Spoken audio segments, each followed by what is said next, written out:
While the specific operational details remain classified, our focus has decisively shifted toward land-based objectives now that we have secured absolute and unquestioned dominance of the maritime domain. As the sun rose, a heavy and unspoken tension blanketed the typically placid Caribbean Sea.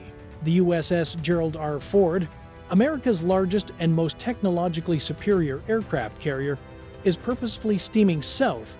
Its state-of-the-art radar systems sweep the horizon, while its flight deck bristles with over 79 aircraft and more than 6,000 sailors operating at peak readiness.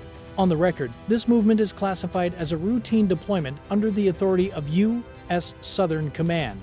Off the record, however, the maneuver points to a strategic power play of far greater significance. The timing of this naval movement is anything but coincidental. Tensions with Venezuela are escalating to a fever pitch, and every single move in these strategic waters is now being analyzed with extreme prejudice. Satellite reconnaissance confirms a screen of support vessels shadowing the carrier and electronic intelligence signatures strongly indicate that an entire strike group has established a forward operating posture, adjacent to contested shipping lanes once exploited by trafficking organizations. Yet, Washington remains deliberately quiet, and from Caracas, the silence is even more profound. The question itself is simple, but the answer could reshape the entire geopolitical chessboard. Why has America's most powerful naval weapon been positioned directly on Venezuela's doorstep? Before we unpack the strategic reality playing out beneath these calm-looking waters, be sure to subscribe to Military Power, because the next move by this carrier group could permanently redraw the lines of power throughout the Caribbean. The United States Navy has deliberately placed one of its most formidable carrier strike groups in the vicinity of Venezuela, signaling a dramatic escalation of security operations in the region. The USS Gerald R. Ford, the newest and most massive supercarrier in the fleet, is the tip of the spear for this formation. This single warship houses a crew of nearly 6,000 personnel and fields a lethal air wing of more than 75 aircraft, including F/A-18 Super Hornets, E-2D Advanced Hawkeyes, and MH-60R Seahawk helicopters. According to defense intelligence sources, its escort package includes several Arleigh Burke-class destroyers and a fast-attack submarine purpose-built for both covert surveillance and precision strike missions. Collectively, these assets forge a self-sustaining military armada with the power to project power across the entirety of the Caribbean basin. As of late October of 2025, no fewer than 8 American warships were conducting active patrols in the area, and intelligence reports indicate that this naval contingent is likely to expand to as many as 10 vessels. Furthermore, naval tracking data confirms the presence of additional support vessels and logistical ships, ensuring the strike group's capacity for sustained, long-range operations without reliance on a home port. The overall manpower for this deployment is estimated at over 8,000 sailors and Marines.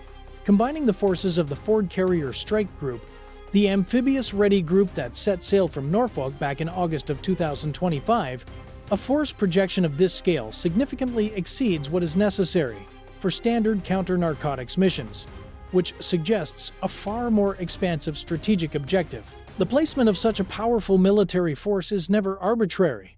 Each individual asset is assigned a precise role, ranging from establishing air dominance to conducting anti-submarine warfare and collecting vital intelligence. The aircraft carrier provides the core of airborne early warning and offensive strike capabilities, while its destroyer escorts utilize the Aegis combat system to detect, to neutralize any and all potential threats. The accompanying submarine adds a stealth dimension, enabling clandestine surveillance of underwater routes. Supporting this combat element are refueling tankers and supply vessels that ensure the group remains operationally ready for months at a time, independent of any port calls. This deeply integrated naval formation grants the United States continuous situational awareness and the capability to respond instantly to any provocation in or near Venezuelan waters. As this naval strike group holds its quiet watch off the Venezuelan coastline, expert analysts predict the next stage will feature coordinated diplomatic and intelligence operations. This force projection acts as both a potent message and a defensive screen, signifying the exact point where strategic deterrence converges with operational preparedness. The crucial question that now arises is how Caracas and its global allies will decide to interpret this signal, particularly as scrutiny intensifies on Washington's allegations concerning the Venezuelan leadership. Washington has dramatically intensified its claims against the Venezuelan leadership under Nicolás Maduro, alleging he commands a powerful criminal organization, a shadowy group identified as the Cartel of the Suns. United States intelligence reports describe this organization as a coalition of high-level military officers, senior state officials, and major trafficking kingpins who together control one of the most critical trafficking corridors in the Western Hemisphere.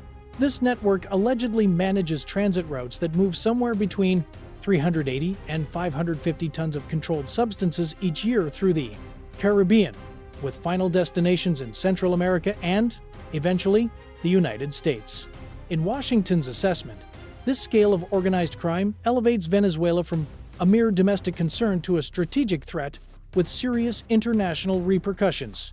In retaliation, the United States Treasury Department has already imposed sanctions on numerous Venezuelan military and political officials allegedly tied to the cartel's operations. These economic penalties are intended to freeze personal assets, block financial transactions, and essentially sever their access to the global financial system. By formally classifying the Cartel of the Suns as a transnational, criminal organization, Washington is effectively elevating the issue from a matter for law enforcement to a direct threat against national security. American officials argue that these syndicates don't just bankroll corruption, they also work to destabilize the entire region by supporting paramilitary groups and intricate money laundering operations. As a result, financial channels connected to Venezuelan officials are now under intense scrutiny from agencies monitoring offshore activities in Panama, Curaçao, and the Dominican Republic. Washington's allegations also point to a more deeply entrenched structure of criminal lay governance that is fundamentally woven into the fabric of the Venezuelan state. Geopolitical experts explain how particular elements within the armed forces, especially inside the National Guard, are widely thought to be providing security for illegal shipments, in exchange for massive profits and pledges of political loyalty. Airstrips, located in Venezuela's western territories and seaports near Falcón and Sucre, are repeatedly identified as crucial hubs within this trafficking network.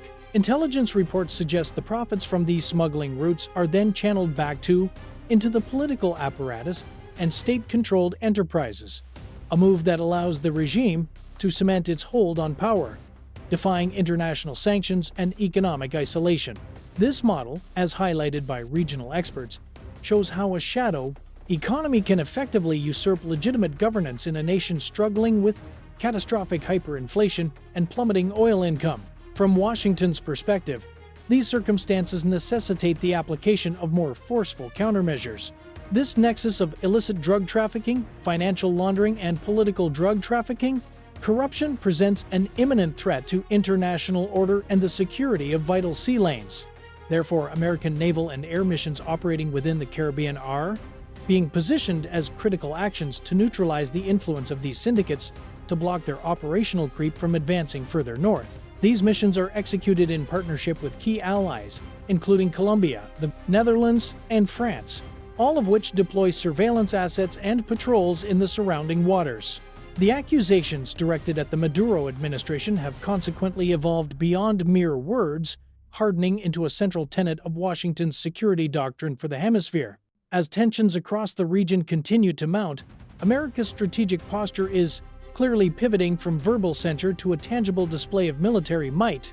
Recent aerial exercises and the deployment of a carrier group near Venezuelan territory are being read as unmistakable signs of combat readiness, signifying Washington's full intent to underscore its diplomatic positions with concrete military capability. All attention now shifts to the skies, where the very presence of American bombers will ultimately signal just how high the stakes in this standoff will climb. Supersonic bomber missions flown in close proximity to Venezuela have garnered global attention as the United States demonstrates a degree of military preparedness not often seen in the Caribbean.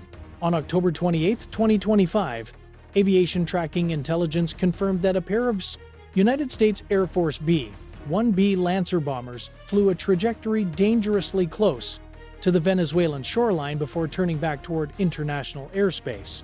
This mission was conducted under the authority of U.S. Southern Command. However, its timing, which aligned perfectly with the deployment of the USS Gerald R.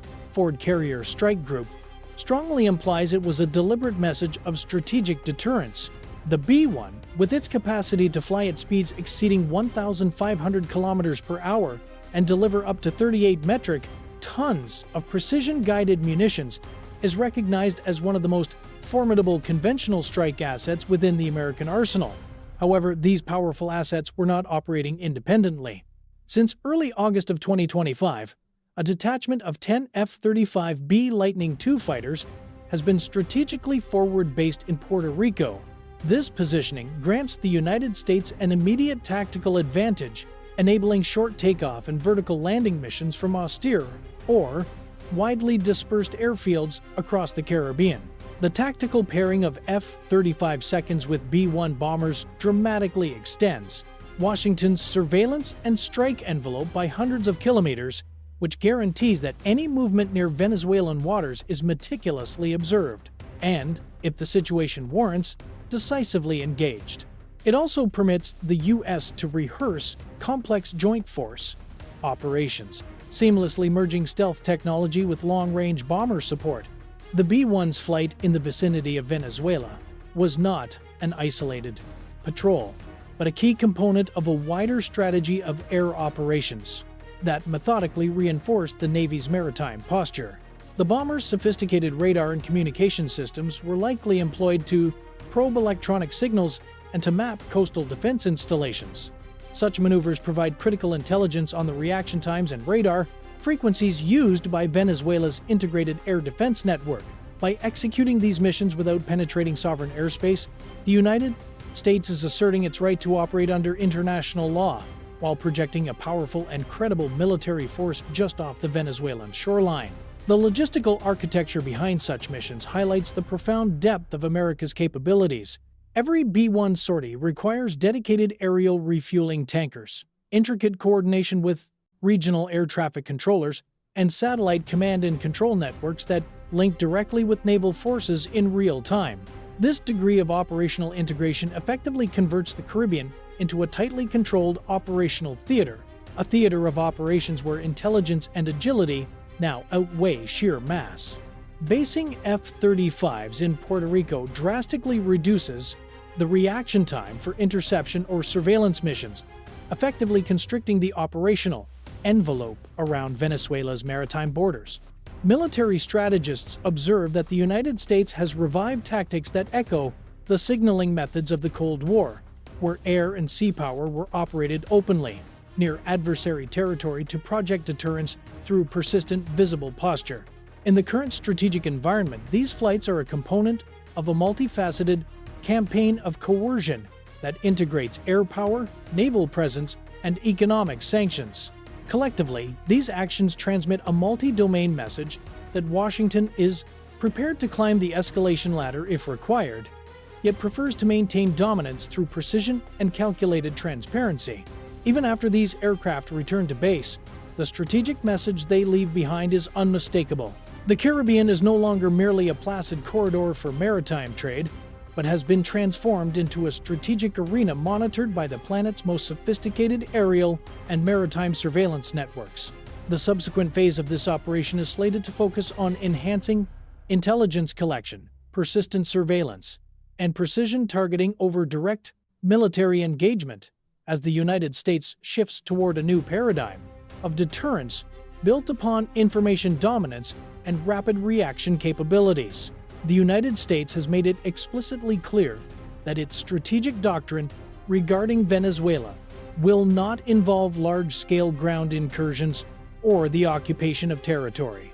Instead, Washington's strategy is predicated on intelligence, surveillance, precision strike assets, engineered to achieve maximum impact with minimal exposure. Current U.S. military doctrine asserts that information superiority and precision are more decisive factors than the projection of raw, overwhelming power.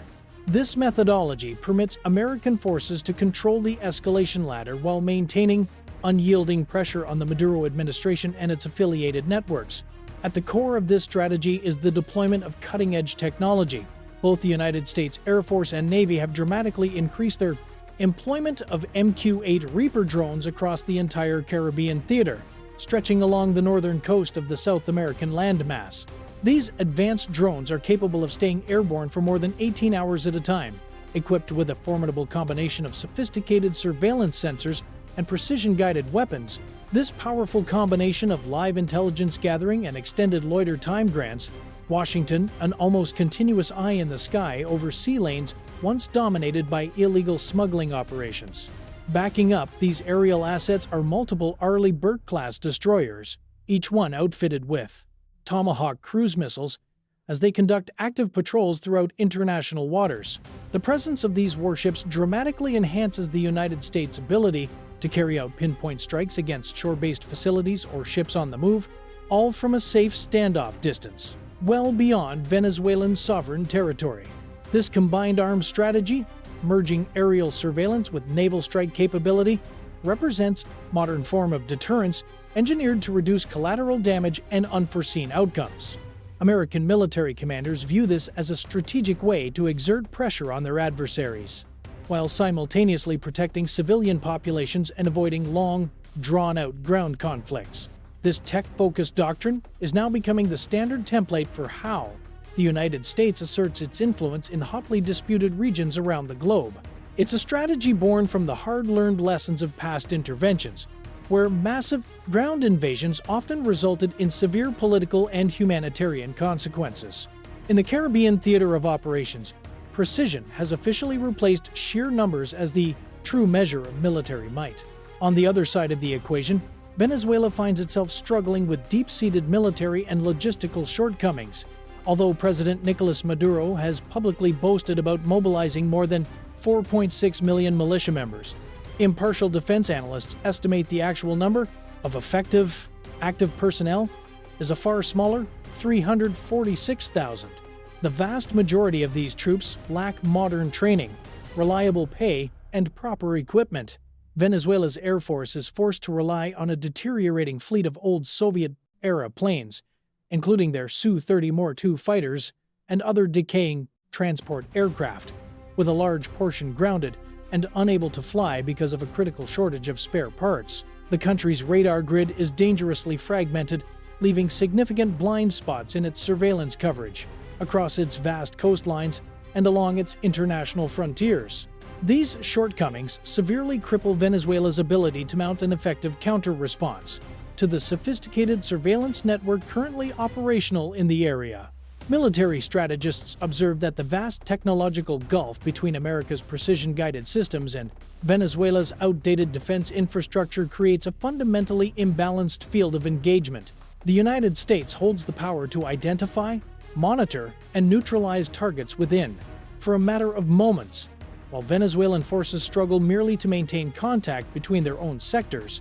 Such a profound imbalance effectively rules out any direct conflict, forcing Caracas into an exclusively defensive posture. The government has ramped up its rhetoric about resisting foreign interference, yet the majority of analysts see this as a political play aimed at shoring up domestic time, backing not as a viable military doctrine. The wider strategic takeaway is that modern conflict no longer hinges on the mobilization of large-scale ground forces or traditional heavy weaponry. Instead, it is characterized by interconnected networks of sensors, drones, and precision strike capabilities that allow for the surgical yet conclusive use of military power. The United States has honed this doctrine to a fine edge, enabling it to establish dominance through superior velocity, pinpoint precision, and unparalleled battlefield intelligence. For Washington, this approach reinforces its credibility, while sidestepping the enormous expense of this a boots-on-the-ground occupation, proving that deterrence can be accomplished without committing to a full-scale invasion. As these networked surveillance and strike systems keep their silent watch, the fundamental strategic message being sent is impossible to misinterpret. The United States is positioned to deter, dismantle, and defeat developing threats well before they have the chance to project force against American interests. Every radar ping and each feed of drone intelligence is integrated into a comprehensive operational picture crafted to limit Venezuela's strategic calculus. All of these developments are moving toward a single conclusion: a carefully managed escalation, designed to prevent widespread instability while methodically closing the net on illicit activities. The next stage of this unfolding operation will demonstrate exactly how. Washington plans to apply continuous pressure while making certain the balance of power remains overwhelmingly weighted in its favor. The United States views its growing military presence in the region surrounding Venezuela, serving a dual purpose as a deterrent to narcotics trafficking and as a calculated maneuver designed to apply considerable pressure on the Maduro regime. The Pentagon estimates that recent operations conducted in the Caribbean have successfully disrupted trafficking routes that were moving between 360 and 600 metric tons of cocaine on an annual basis. This disruption amounts to more than a simple setback for criminal enterprises. It also represents a direct strike against the financial architecture that shores up the Venezuelan governing apparatus. By tightening its grip on maritime transit corridors, Washington's objective is to isolate Caracas economically and politically, all while avoiding any direct military conflict. This deployment marks the most substantial American naval presence in the Persian Caribbean since the 1960s, combining carrier, destroyer, and submarine operations that are coordinated with widespread air and satellite reconnaissance. The integration of these naval and aerial assets establishes a persistent surveillance grid capable of detecting, tracking, and interdicting suspicious vessels in real time. Alongside direct interdiction operations, intelligence sharing protocols have been significantly strengthened with regional partners such as Colombia, the Netherlands, and the Dominican Republic. Their joint patrols now cover immense expanses of the Caribbean Sea, which were once considered safe corridors for traffickers. For the United States, this cooperative structure not only extends its influence, but also effectively distributes the operational burden among partner nations. The strategic endgame is crystal clear. It is to make narcotics trafficking out of Venezuela an increasingly high-risk, low-reward proposition, whereby each confiscated shipment chips away at the financial base of the networks tied to the Cartel de los Soles and methodically diminishes the strategic options available to the administration. By severing these financial flows, Washington degrades both the illicit revenue and the political leverage that this narco capital has historically provided. The United States is augmenting its military pressure with a campaign of sanctions and financial restrictions aimed squarely at Venezuelan state-owned enterprises involved in these operations, of managing the illicit financial flows for powerful cartels. This coordinated effort between the Department of Defense, the Treasury Department, and international financial regulators showcases a comprehensive campaign that links maritime security operations with robust economic enforcement measures. Geopolitical strategists emphasize that this approach is not just military in nature, but also deeply psychological. The continuous and overt presence of United States warships and aircraft in these strategic waters sends an unequivocal message to both narco traffickers and state actors that the operational theater for their illicit activities is rapidly contracting. This posture also serves to reassure regional partners in the Caribbean that Washington remains fully committed to upholding their mutual interests and preserving regional stability. The deterrent effect is not rooted in the threat of a full-scale invasion, but rather in the chilling realization that any unauthorized movement can now be detected and tracked in a matter of mere minutes. Modern surveillance platforms integrate radar, infrared imaging, and satellite tracking, creating an intelligence picture so transparent that few criminal networks can hope to escape it. Simultaneously, the United States must walk a fine line, balancing this deterrence with diplomatic restraint, since a prolonged military presence risks inflaming anti-American sentiment in parts of Latin America where the memory of past interventions remains a deeply sensitive issue.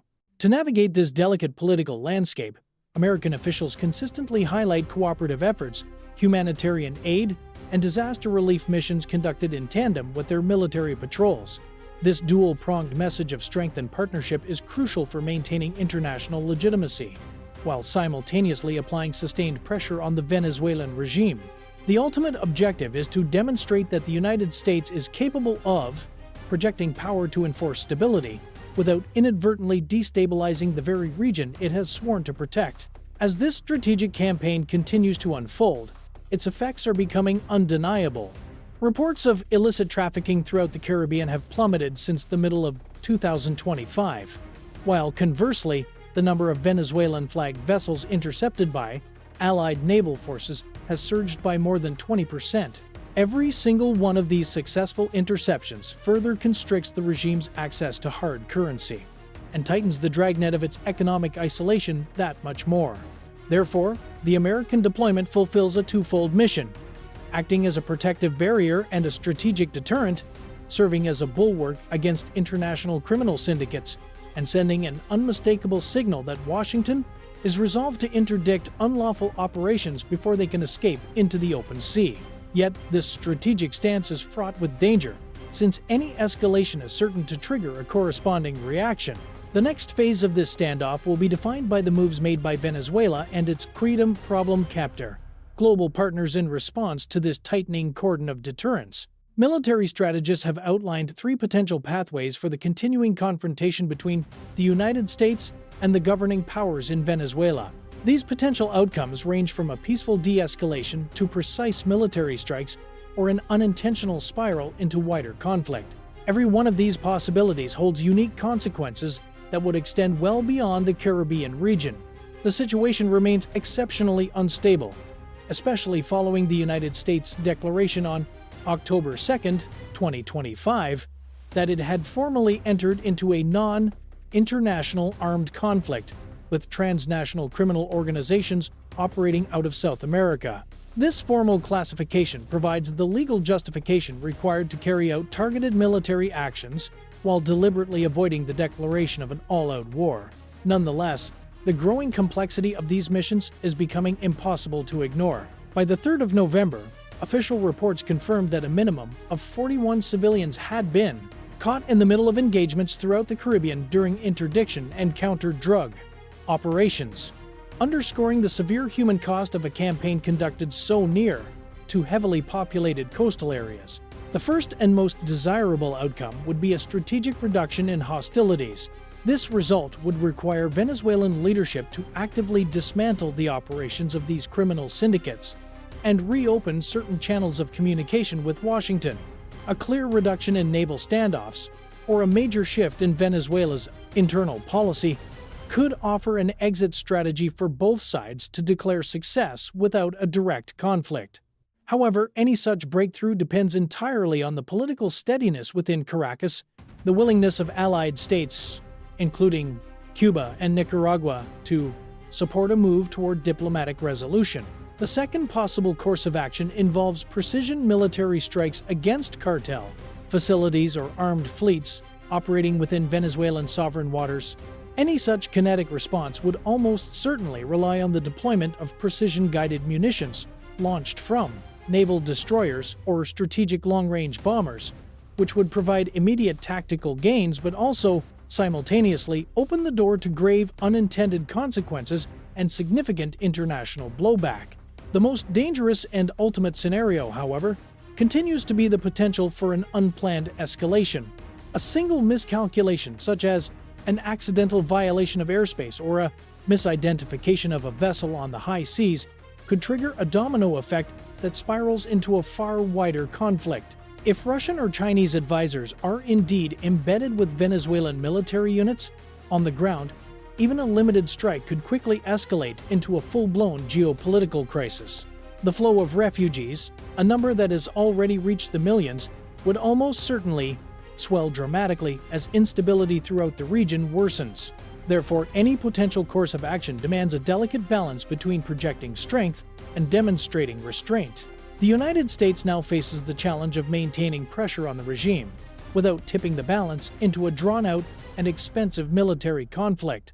The next phase of this standoff will ultimately be determined by how these key indicators evolve over the coming weeks. Analysts are watching closely for any changes in naval positioning, an increase in aerial activity, or any noticeable shifts in Venezuela's diplomatic and political posture.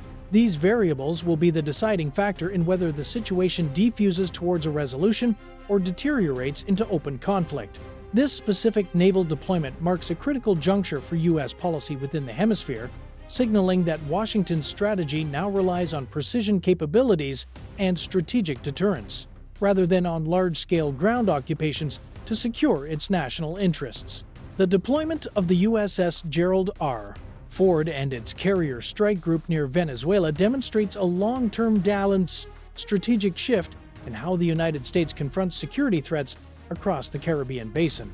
The emphasis has shifted away from projecting power via ground invasions and is now placed on maintaining situational awareness and control through superior intelligence, advanced technology, and rapid response forces. However, the stakes are incredibly high, as each and every movement of these naval assets and military aircraft carries the potential to reshape regional alliances and redraw the existing lines of influence across the entire region.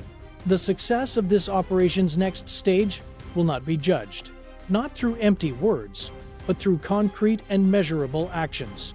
Observers will be closely monitoring the operational tempo of the Boeing B-52 and F-35 missions in the vicinity of Venezuelan airspace, as well as the real-time positioning of the Gerald R. Ford and its complete carrier strike group. The implementation of fresh sanctions or significant arrests linked to the cartel de las Solas will also indicate the precise degree of pressure Washington is willing to apply. An increasing number of intercepted or neutralized smuggling ships will demonstrate exactly how firmly the naval blockade is constricting the area. The strategic countermoves from Venezuela, Colombia, Guyana, or even far-flung powers such as Russia and China will serve as the ultimate litmus test of whether this deterrent remains effective or spirals into an outright conflict. This high-stakes geopolitical chess match in the Caribbean is nowhere near its conclusion, and each and every maneuver from here on out could fundamentally alter the balance of power throughout the entire region. We encourage you to share your own strategic analysis in the comments section below, and subscribe to Military Power to stay ahead of the curve on every new development in this dynamic global hotspot.